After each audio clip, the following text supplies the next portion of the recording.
এই ভিডিঅ'ত আলোচনা কৰিম অনুশীলনী 8.1 কুৱেশ্যন নম্বৰ 10 পৰা মই যোৱা বাকিবোৰ ভিডিঅ'ত মই অনুশীলনী 8.1 9 নম্বৰলৈকে মই কৰাই দিছোঁ অতি সহজ নিয়মত কৰাইছোঁ যিসকলে মোৰ সেই ভিডিঅ'বোৰ চোৱা নাই তোমালোকে গৈ সোনকালে সেই ভিডিঅ'বোৰ চাই ল'বা লগতে মই এই 8 চেপ্টাৰটোৰ ওপৰত এটা মই ইন্ট্ৰডাকশ্যন ভিডিঅ' বনাইছিলোঁ সেইটো বহুত গুৰুত্বপূৰ্ণ হয় সেইটো ভিডিঅ' গৈ চাই ল'বা তে আজি মই আৰম্ভ কৰিম কুৱেশ্যন নম্বৰ 10 পৰা এতিয়া প্ৰত্যেকজন ষ্টুডেণ্টে মোক কয় যে অনুশীলনী 8.1 পৰা বোলে সিহঁতে কুৱেশ্যন নম্বৰ 10টো অলপ টান পায় গতিকে আজি মই এই কুৱেশ্যন নম্বৰ 10টোৱে অতি সহজ ভাষাত কৰাই দি আছোঁ প্ৰত্যেকে ভালকৈ ভিডিঅ'টো স্কিপ নকৰি চাই যোৱা আৰু এইটো আমাৰ কাৰণে বহুত ইম্পৰ্টেণ্ট প্ৰশ্ন আৰু এই কুৱেশ্যন নম্বৰ 10টো যদি আমি পাৰোঁ তাৰ লগে লগে আমি উদাহৰণ 5টো ছেম নিয়মত আছে আমি এইটোও পাৰি যাম ঠিক আছে গতিকে মই কুৱেশ্যন নম্বৰ 10 কৰি দিওঁ এই নিয়মৰ লগত মিলাই তোমালোকে উদাহৰণ 5টো কৰি ল'বা একে পুৰাপুৰি ছেম হয় প্ৰশ্ন কি ক'লে চোৱা ত্ৰিভুজ পি কিউ আৰৰ কিউ কোণটো সমকোণ আমি এটা সমকোণী ত্ৰিভুজ আঁকিম য'ত সমকোণত আমি কিউ ৰাখিম অৰ্থাৎ এইটো এটা হৈছে সমকোণী ত্ৰিভুজ এইখিনি জেগাক সমকোণ বুলি কয় ইয়াত কাক ৰাখিব দিছে কিউ ৰাখিছোঁ তে পি কিউ আৰ ত্ৰিভুজৰ কিউ কোণটো যদি সমকোণ হয় বাকী পি আৰু আৰ হ'ব আমাৰ সূক্ষ্মকোণ ঠিকে আছে তাৰপিছত কি কৈছে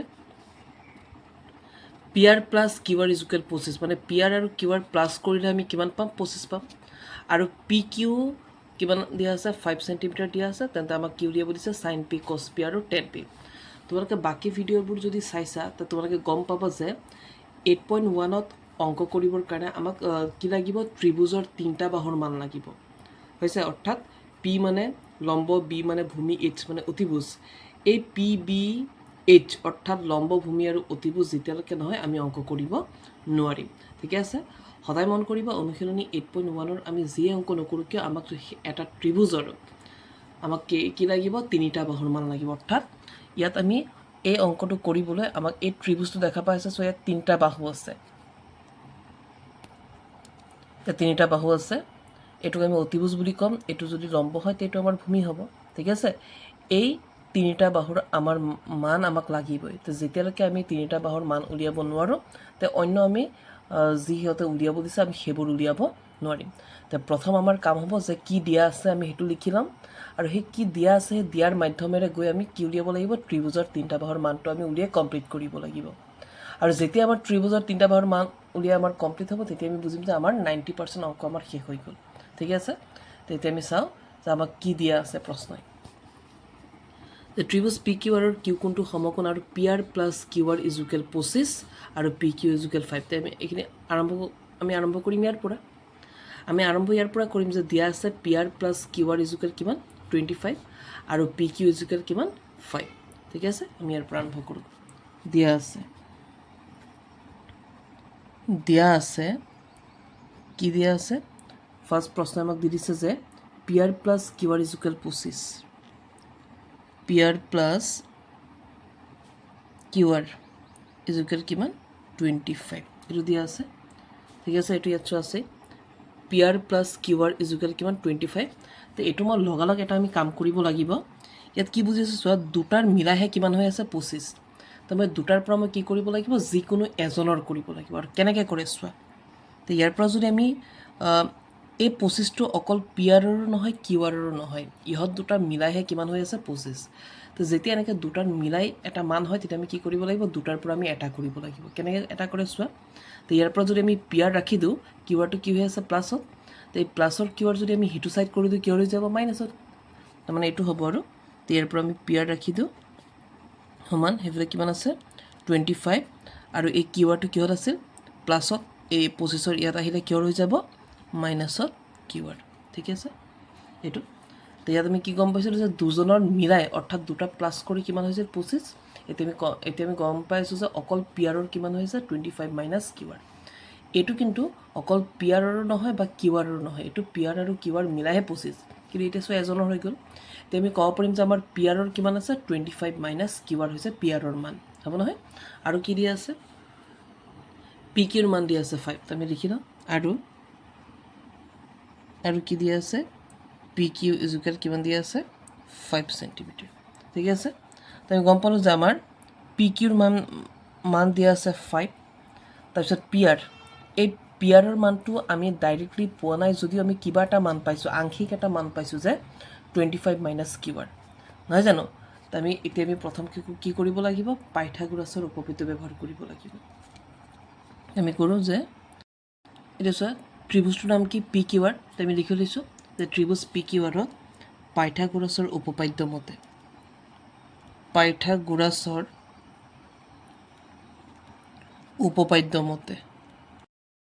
আমাৰ পাইথাগোৰাছৰ উপপাদ্যটো কি আছিল? এইটো আছিল h square is equal to P square plus B square. মোৰ বাকীবোৰ ভিডিঅ' চাই ল'বা, তাত চব ভালকৈ বুজি পাই যাবা। তো আমাৰ পাইথাগোৰাছৰ উপপাদ্যটো আছিল h square is equal P square plus B square. h মানে এইটো, নহয় জানো? এইটোক আমি এটা ত্ৰিভুজৰ এটা সমকোণী ত্ৰিভুজৰ আটাইতকৈ দীঘল বাহুটোক আমি অতিভুজ বুলি কওঁ, অৰ্থাৎ আমাৰ অতিভুজ হৈছে পি আৰ, নহয় জানো? তো আমি এইচৰ জেগাত কিমান পাতিম? পি আৰ ওপৰত স্কুৱেৰ সমান পি। এইটো যদি আমাৰ অতিভুজ হয়, তো এইটো আমাৰ হ'ব পি আৰু এইটো হ'ব আমাৰ বি। তো এইটো যদি অতিভুজ, এইটো হ'ব আমাৰ লম্ব আৰু এইটো হ'ব আমাৰ ভূমি। তো এইটো যদি আমাৰ এইচৰ মান, তো এইটো হ'ব আমাৰ পিৰ মান। তো পিৰ মান হ'ব পি কিউ। তো আমি ইয়াত পাতিম পি কিউ স্কুৱেৰ প্লাছ থাকিল বিৰ মান হ'ব কিউ আৰ স্কুৱেৰ। ঠিক আছে? এতিয়া পি আৰৰ ডাইৰেক্ট মান নাই যদিও তাৰ এটা আংশিক মান আছে। চোৱা পি আৰৰ মান কিমান আছে? 25 মাইনাছ কিউ আৰ। তো আমি পি আৰৰ জেগাত আমি তাৰ মানটো বহাই দিওঁ।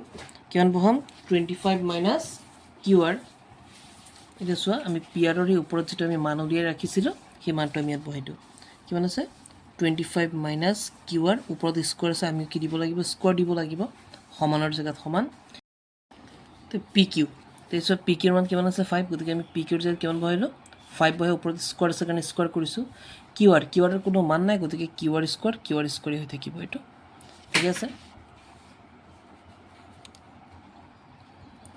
এতিয়া আমি যদি এইটো ভালকৈ চাওঁ, আমি 25ৰ পৰা কিউ আৰ আমি বিয়োগ কৰিব নোৱাৰিম, হয়নে? তো 25ৰ পৰা আমি যিহেতু কিউ আৰ বিয়োগ কৰিব নোৱাৰিম, তো এইটো আমি এটা সূত্ৰত পেলাওঁ। এতিয়া চোৱা এইখিনি আমি কি কৰিব পাৰোঁ? আমি জানো যে 25ৰ পৰা আমি কিউ আৰ বিয়োগ কৰিব নোৱাৰিম, গতিকে এইটো আমি কিবা এটা সূত্ৰত মিলাব লাগিব। তো আমি যদি 25ক এ বুলি কওঁ, কিউ আৰক যদি আমি বি বুলি কওঁ, এইটো আমাৰ এ মাইনাছ বি হোল স্কোৱাৰত গৈ আছে। আৰু এ মাইনাছ বি হোল স্কোৱাৰটো কি আছিল? A square minus 2ab plus B square, নহয় জানো? তো এ স্কোৱাৰ বুলি ক'লে 25 স্কোৱাৰ মাইনাছ 2ab মানে 225 আৰু Q R plus B square, B মানে কিউ আৰ স্কোৱাৰ। তো কৰি যোৱা। তো এইটো আমি কোনটো ফৰ্মুলাত পেলাই আছোঁ? এ মাইনাছ বি হোল স্কোৱাৰ। তো ইয়াৰ ফৰ্মুলাটো কি আছিল? A square. এ মানে কিমান হ'ব? এ মানে হ'ব 25 স্কোৱাৰ, তাৰপিছত কি আছে? Minus 2ab। 2 পূৰণ এ হৈছে 25, আকৌ বি হৈছে কিউ আৰ, তাৰপিছত কি আছে? Plus B square. Plus B মানে কিউ আৰ স্কুৱেৰ। ঠিক আছে? এইখিনিৰ পৰা আমি এই ফৰ্মুলাটো পালোঁ যে A square minus 2ab plus B square. বাকী আমি ইয়াৰ পৰা আৰম্ভ কৰোঁ আকৌ। সমান এইফালে আছে 5 স্কোৱাৰ, আৰু 5 স্কোৱাৰ মানে আমি জানো 5 5 গুণ কিমান? 25। এইফালে লগত কি আছে? Plus Q R square. এতিয়া আমি দেখিলোঁ যে এইফালেও এটা কিউ আৰ স্কোৱাৰ প্লাছত আছে, এইফালেও কিউ আৰ স্কোৱাৰটো প্লাছত আছে। আমি এইটো কেনচেল কৰিব পাৰিম। ঠিকে আছে? এতিয়া কি কৰিম চোৱা, 25 স্কোৱাৰ মানে কি? 25 পূৰণ 25, 25 গুণ 625 মাইনাছ এইফালে এই 3জন পূৰণ হৈ আছে। তো যদি মই পূৰণ কৰোঁ, তো 2 25 গুণ হ'ব 50, লগত থাকিব কিউ আৰ মানে 50 কিউ আৰ। ইয়াতৰে একো নাই, সেইফালে থাকিব 25 এইটো। তো ইয়াৰ পৰা আমি কি কৰিলোঁ? এই 625টোৱে 25ৰ জেগাত লৈ যামগৈ। তো 625টো ইয়াত আছে প্লাছত, যদি মই 25ৰ পিছ চাইড কৰি দিওঁ, তো কিউ হৈ যাব মাইনাছত। তো ইয়াৰ পৰা যদি 625 যায়গৈ, তো কি থাকিব? মাইনাছৰ 50 কিউ আৰ। আমি লিখি দিওঁ মাইনাছৰ 50 Q R is equal to এইফালে কিমান আছে? 25, আৰু এইফালে কোন ৰৈ গ'ল? 625। কিহত আছিল? প্লাছত গুচি গ'লে কিহত হ'ব? মাইনাছত 625। ঠিক আছে? এতিয়া চোৱা এইফালে কিমান থাকিব? মাইনাছৰ 50 কিউ আৰ ইজ ইকুৱেল, এই দুটা কি হৈ আছে? বিয়োগ হৈ আছে, বুজি আছে? তো 625ৰ পৰা 25 বিয়োগ কৰিলে কিমান হৈ আছে? 600, আৰু মাইনাছৰ হ'ব কাৰণ মাইনাছৰ বেছি আছে, নহয় জানো? তো দুয়োফালৰ মাইনাছ আমি কেনচেল কৰি দিলোঁ। দি পেলাই এতিয়া কি কৰিম? আমি কিউ আৰৰ মান উলিয়াই দিওঁ। ইয়াৰ পৰা যদি কিউ আৰ ৰাখোঁ, তো 50 কিউ আৰৰ লগত হৈ আছে পূৰণ, সেইটো পাৰ গ'লে ক'ত যাবগৈ? হৰণত। মানে এইটো 600 ওপৰত, 50 ক'ত আহিব? তলত। 0 0 কাটা গ'ল। তো 5 দি 60 কেইবাৰ গৈ আছে? 12 বাৰ, নহয় জানো? মানে 5 দি 6 যাব, 5 গুণ 5 থাকিব 1 10, 5 2 গুণ 10। তো আমাৰ কিউ আৰৰ মান কিমান হৈ গ'ল? কিউ আৰৰ মান হৈ গ'ল আমাৰ 12। তা বুজি পালো যেতিয়ালৈকে আমি তিনিটা বাহুৰ মান নাপাম তেতিয়ালৈকে আমি অংক কৰিয়ে থাকিব লাগিব তা আমি কিউৰ মান কিমান পালো এই কিউৰ মান আমি কিমান পালো 12 তে পি কিউৰ মান আগৰ পৰাই আছিল 5 কিউৰ মান এতিয়া পালো 12 তা আছে পি আৰৰ মান তে পি আৰৰ ডাইৰেক্ট মান নাই ইয়াৰ মানটো অলপ খেলিমেলি হৈ আছে গতিকে আমি এই মানটো আমি শুধৰাব লাগিব তে আমি পি আৰটো লওঁ এতিয়া আমি কি কৰিম পি আৰৰ মানটো শুধৰাই দিম এতিয়া আমি পি আৰৰ মানটো শুধৰাই দিওঁ চোৱা পি আৰ ইজুকেল কি আছিল পি আৰৰ মানটো আমি কি দেখিছিলোঁ যে পি আৰ ইজুকেল 25 minus Q R P R ইজুকেল 25 মাইনাছ কিউ আৰ মানটো শুধৰাই পেলোৱা 25ৰ জেগাত 25 মাইনাছ কিউৰ মান চোৱা ওপৰত পাই আছা 12 ইয়াত 12 কিউৰ জেগাত 12 ৰাখি দিয়া তে কিমান হ'ব 25ৰ পৰা 12 গ'লে কিমান থাকিব 13 তে আমাৰ পি আৰৰ এটা পাৰফেক্ট মান ওলাই গ'ল 13 আমি ইয়াত ক'ব পাৰিম যে আমাৰ পি আৰৰ মানো আমি কিমান পাই গ'লো 13 পাই গ'লো তে আমি গম পালোঁ যে আমাৰ অংক 90% আমাৰ কমপ্লিট হৈ গ'ল এতিয়া প্ৰশ্নই যিটো উলিয়াব দিছে আমি এইটো উলিয়াই দিম তে প্ৰশ্ন এতিয়া কি উলিয়াব দিছে সাইন পি আৰু কস পি আৰু লগতে টেন পি আচ্ছা উলিয়াই দিম প্ৰশ্নই উলিয়াব দিছে সাইন পি কস পি আৰু টেন পি আমাক প্ৰশ্নকেইটা উলিয়াব দিছে সাইন পি কস পি আৰু টেন পি এতিয়া চবৰে সূত্ৰ আছে চোৱা আমি যদি সাইনৰ সূত্ৰ চাওঁ পি বাই এইচ তে আমি ইয়াত কি বহাম পি বাই এইচ তাৰপিছত কছৰ সূত্ৰ এইটো চোৱা কছৰ সূত্ৰ হৈছে বি বাই এইচ আৰু টেনৰ সূত্ৰ হ'ব পি বাই বি কছৰ সূত্ৰ কি হ'ব বি বাই এইচ আৰু টেনৰ সূত্ৰ কি হ'ব পি বাই বি ঠিক আছে এতিয়া মানবোৰ ফিল আপ কৰি যাওঁ এতিয়া চোৱা আমাক এইটো দৰকাৰ হ'ব তে সাইন পি অৰ্থাৎ পি কোণৰ হৈ মই ইয়াত শিকাইছিলোঁ যে পি কোণৰ হৈ মন কৰিবা এইটো হৈছে আমাৰ অতিভুজ মানে এইটো হ'ব এইচ এইটো হ'ব বি আৰু এইটো হ'ব পি ঠিক আছে মই যদি পি কোণৰ হৈ অংক কৰোঁ তে এই বেকাটো অৰ্থাৎ এই দীঘলটো হ'ব মোৰ এইচৰ মান আৰু পিৰ ওচৰৰটো হ'ব মোৰ বিৰ মান আৰু এই দূৰৰটো হ'ব পিৰ মান এতিয়া চোৱা সাইন পি বুলি কওঁতে পিত বহিব লাগিব তে পিত বহি পি কোনটো হ'ব তে পিত বহি এইটো হ'ব এইচ ওচৰৰটো হ'ব বি আৰু দূৰৰটো পি তে পিৰ মান কিমান হৈ আছে পি হৈছে কিউ আৰ আৰু কিউৰ মান কিমান হৈছে 12 আমি ইয়াত কিমান বহাম 12 আৰু এইচটোতো সদায় বেকাৰটোৱে হ'ব কিমান হ'ব 13 ইয়াত আমি কিমান বহাই দিম 13 ঠিক একেদৰে কস পি কছৰ সূত্ৰ হৈছে বি বাই এইচ তে পি বুলি কওঁতে পিত বহি মোৰ বি কোনটো হ'ব বি হ'ব ওচৰৰটো এইটো পি কিউ আৰু পি কিউৰ মান কিমান আছে 5 আমি ইয়াত 5 বহাম আৰু এইচ হৈছে আমাৰ এইটো দীঘলটো অৰ্থাৎ এই বেকাৰটো 13 আকৌ টেন পি টেনৰ সূত্ৰ হৈছে পি বাই বি তে পিত বহি পি হ'ব এইটো এইচ এইটো বি এইটো পি হ'ব তে পি মানে কিউ আৰ আৰু কিউৰ ডাইৰেক্ট মান বহাই দিওঁ 12 আৰু বি লাগে তে পিত বহি বি হ'ব ওচৰৰটো এইটো কিমান হ'ব পি কিউ মানে কিমান আছে 5 এইখিনি ঠিক আছে এতিয়া চোৱা 11 নম্বৰ MCQ কেইটা যদি চাওঁ প্ৰথম প্ৰশ্নই কি ক'লে যে 10 এৰ মান বোলে সদায় একতকৈ সৰু তে এইটো আমাৰ সত্য নহয় অসত্য হ'ব কাৰণ 10 এৰ মান সদায় একতকৈ সৰু হ'ব নোৱাৰে কাৰণ 10 ৰ সূত্ৰ হৈছে পি বাই বি অৰ্থাৎ কেতিয়াবা পিৰ মান ডাঙৰ হ'ব পাৰে বা কেতিয়াবা বিৰ মান ডাঙৰ হ'ব পাৰে ঠিক আছে মানে অৰ্থাৎ 10 ৰ মান 3/4 হ'ব পাৰে বা 4/3 তেনেকুৱাও হ'ব পাৰে ঠিক আছে তে 10 ৰ মান সদায় একতকৈ সৰু এইটো আমাৰ অসত্য হ'ব তাৰপিছত কি ক'লে এ কোণৰ কোনো মানৰ বাবে সেকে 12/5 তে আমি জানিব লাগিব সেকৰ সূত্ৰ কি আমি যদি সেকৰ সূত্ৰ চাই দিছোঁ সেকৰ সূত্ৰ হৈছে h/b অৰ্থাৎ মন কৰিবা এটা ত্ৰিভুজৰ তিনিটা বাহু পি বি এইচ আৰু এই পি বি এইচৰ পৰা এইচ হৈছে আটাইতকৈ ডাঙৰ বাহু তে আমি গম পালোঁ যে সেকৰ সূত্ৰত এইচ ওপৰত মানে ডাঙৰটো ওপৰত হ'ব লাগিব ডাঙৰ মানটো ওপৰত তে ঠিকেই কৈছে তে কি কৈছে sec a ইজুকেল 12/5 সত্য হ'ব পাৰে কাৰণ ওপৰত ডাঙৰ আছে নহয় জানো বাকি তলত 5 আছে মানে সেকৰ সূত্ৰ মতে সেকৰ সূত্ৰ হৈছে h/b মানে ওপৰত ডাঙৰটো হ'ব লাগিব আৰু তলত সৰুটো হ'ব লাগিব তো আমাৰ ঠিকই আছে এইটো তো আমি গম পাইছোঁ যে আমাৰ 2 নম্বৰটো সত্য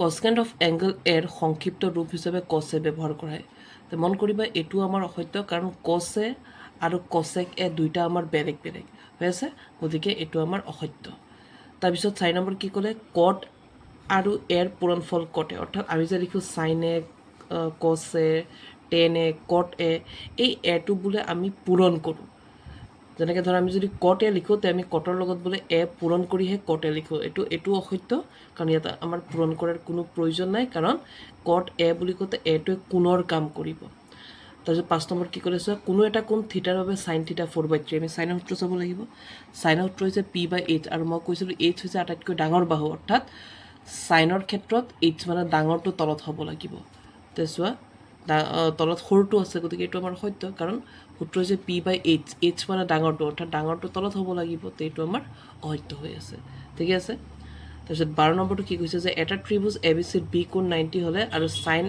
a এর মান যদি 3/5 হয় তে cos a এর মান কিমান তে আমি ত্রিভুজের তিনটা বাহুর মান উলিয়াই ল'ব লাগিব নহয় জানো তে sin এর মান যদি 3/4 হয় 3/5 হয় তে cos এর মান কিমান হবে এটা মই শর্টকাট কৰি দি আছো চোৱা কি দিছে sin এৰ মান কিমান দিয়া আছে 3/5 নহয় জানো তে চোৱা তে sin এর সূত্র বুলি কতে আমি জানো p/h is equal to 3/5 মই শর্টকাট কৰি দি আছো তে আমাৰ p ভ্যালু হ'ব 3 আৰু h এৰ মান হৈ যাব 5 ঠিক আছে তে b আৰু h ওলাই গ'ল থাকিল কোন b তে b ওলাৰ ফৰ্মুলা কি b ওলাৰ ফৰ্মুলা হৈছে √h² - p² তে h² বুলি ক'লে 5² - p² বুলি ক'লে 3² কিমান হৈ আছে 5 5 গুণ 25 আৰু ইফালে 3 3 গুণ 9 তে মানে 25 ৰ পৰা 9 গলে কিমান থাকিব 16 নহয় জানো আৰু 16 ৰ বৰ্গমূল √, কি বুঝে বৰ্গমূল বুঝায় 16 ৰ বৰ্গমূল কিমান হৈ আছে 4 ঠিক আছে তে আমাৰ p/h ৰ মান হৈ গ'ল তে উলিয়াব লাগে কি cos a এর মান তে cos a বুলি কতে cos ৰ সূত্ৰ হৈছে b/h তে b বুলি কতে h b ৰ মান পাই আছে কিমান 4 তে আমি b ৰ জায়গাত 4 বহাম আৰু h বুলি কতে h ৰ মান আছে কিমান 5 তে আমি h ৰ জায়গাত কিমান বহাই দিম 5 গতিকে আমাৰ cos এর মান কিমান হ'ব 4/5 ঠিক আছে অপশন সি শুদ্ধ আশা কৰোঁ অংকটা বুজি পাইছা এতিয়া যদি এই 10 নম্বৰটো বুজি পাইছা তে 10 নম্বৰ নিয়মত এই উদাহৰণৰ এই অংকটো কৰিবা ঠিক আছে ইয়াৰ পিছৰ ভিডিঅ'ত মই উদাহৰণবিলাক মই কৰাই দিম আৰু লগতে মই অনুশীলনী 8.2 আৰম্ভ কৰিম